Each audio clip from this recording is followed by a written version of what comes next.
नमस्कार, मैं अकील खान और आप देख रहे हैं जय भारत जय बिहार। आज हम आपके लिए लेके आए हैं काको नगर पंचायत से ही।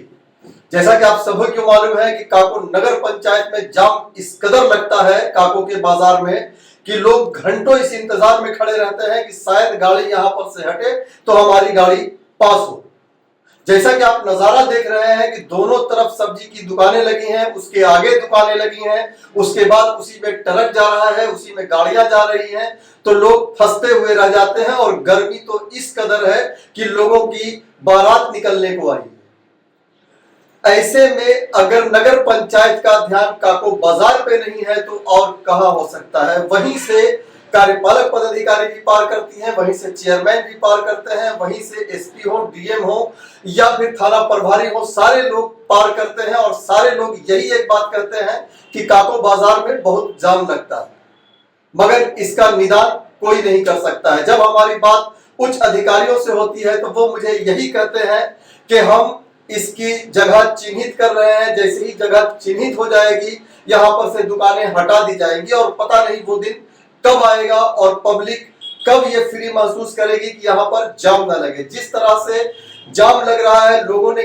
कई आवेदन दिए हैं लेकिन उस पर भी कोई कार्रवाई नहीं हुई है। काको के रहने वाले वासिफ मलिक, उन्होंने भी एक नहीं कई आवेदन दे दिए हैं लेकिन उस पर भी कोई कार्रवाई होता नहीं दिख रहा है। मैं काको नगर पंचायत से कहना चाहता हूं, यहाँ के जो प्रतिनिधि हैं, यहाँ के जो अधिकारी हैं, उन लोगों से कहना चाहता हूं कि अगर इतनी जो गर्मी पड़ रही है इसमें भी इस तरह से अगर जाम लगेगा और इस तरह से लोग घंटों परेशान रहेंगे तो कैसे चलेगा।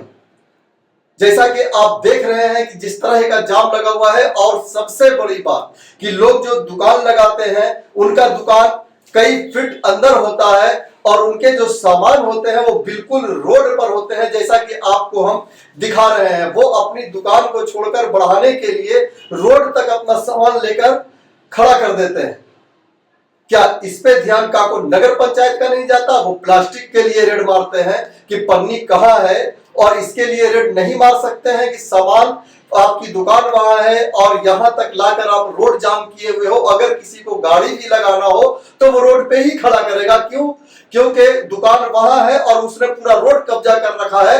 बक्सा हो, पेटी हो या सब्जी हो, चावल की बोरी हो या प्याज का बोरा हो, सब चीज लाकर रोडों पर खड़ा कर दिया जाता है। तो गाड़ी जाए भी तो कहां जाए? इंसानों का चलना बहुत मुश्किल हो जाता है, गाड़ियां तो बहुत दूर की बात है। अगर किसी को पार्किंग करनी होती है तो उसके लिए जो रोड के बीच में या रोड के साइड में लोग पार्किंग कर देते हैं, लेकिन रोड के साइड में कुछ जगह खाली होती है जहां पर आदमी पार्किंग कर सकता है, लेकिन ये पॉसिबल नहीं होता है। इसलिए कि वहां पर दुकान वालों ने, जिनका दुकान अंदर में है, वो बाहर में वहां तक कब्जा किए रहते हैं। और अगर उनके दुकान के सामने कोई बाइक या मोटर कार खड़ी कर दो आप, तो वो लड़ने पे आमादा हो जाते हैं कि सामने हमारा दुकान है, जबकि उनका दुकान कम से कम 20 फीट अंदर होता है, 10 फीट अंदर होता है और कब्जा उनका रोड तक होता है। इस पे क्या नगर पंचायत का ध्यान नहीं जा रहा है?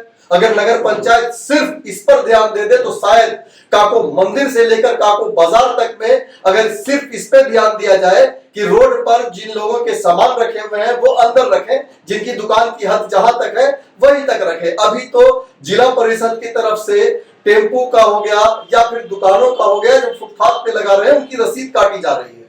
पता नहीं ये ऑर्डर कहां से पास हुआ है, लेकिन रसीद काटी जा रही है। जब इसकी बात हमने नगर पंचायत से की तो नगर पंचायत में ये पता चला कि हमारे यहाँ से अभी तक ऐसा कोई भी ऑर्डर पास नहीं हुआ है कि रसीद दुकानों की काटी जाए या फिर टेम्पू स्टैंडों की काटी जाए। तो ये शायद जिला परिषद की तरफ से ये रसीद काटी जा रही है। लेकिन सवाल ये उठता है कि नगर पंचायत का रसीद जिला परिषद की तरफ से कट रहा है, काको अब नगर पंचायत में शामिल हो गया है, तो रसीद भी नगर पंचायत की होनी चाहिए। लेकिन यहाँ पर ऐसा कुछ भी होता हुआ नहीं दिखता है। यहाँ पर दुकानों की रसीद काटी जा रही है, जो सब्जी लगा रहे हैं या फिर जो ठेला लगा रहे हैं तो वो तो और बढ़ चढ़ कर लगाएंगे कि हम पैसा दे रहे हैं।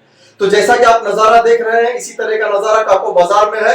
हम आपको बराबर यही दिखाते हैं और यही के लिए हम जाने जाते हैं। मैं हमेशा आपसे कहता हूं कि साथ आपका, प्रयास हमारा। तो देखते रहिए जय भारत जय बिहार।